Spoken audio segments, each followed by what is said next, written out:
નીરજ કોણ આવ્યું?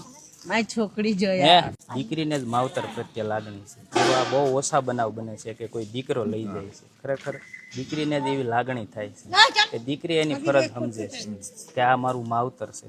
અને મા વગર તમે એટલો સમય કાઢ્યો. નીરજ નીરજ નીરજ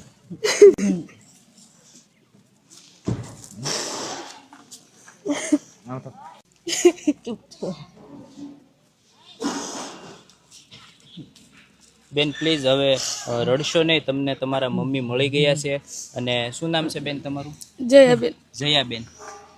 જયાબેન, તમારા મમ્મી આ ટ્રસ્ટમાં હતા તો કેટલા સમયથી તમારા મમ્મી તમારાથી વિખૂટા પડી ગયેલા?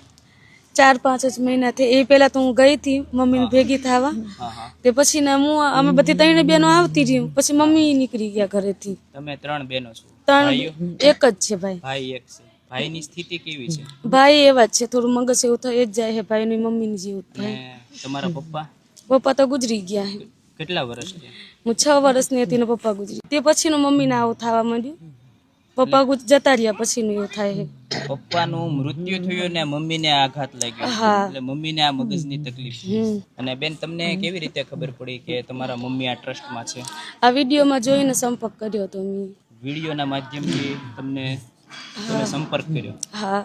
અને આજે તમને કેવું લાગે છે કે હવે તમને તમારા મમ્મી મળી ગયા?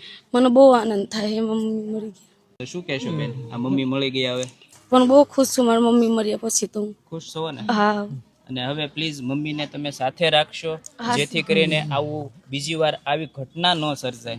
હા, હું સાથે રાખીશ, મારી બેકરીશ.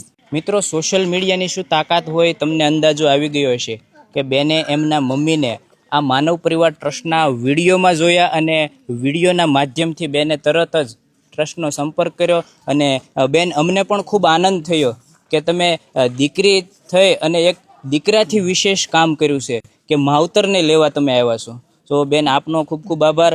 અને જશીબેન, બહુ તમારો ધન્યવાદ, તમે મોકલો છો મારી છોકરી લેવા આવી તો કેવું લાગ્યું? સારું લાગ્યું. સારું લાગ્યું ને? હવે ઘરે રહેશો ને? હા. સરસ.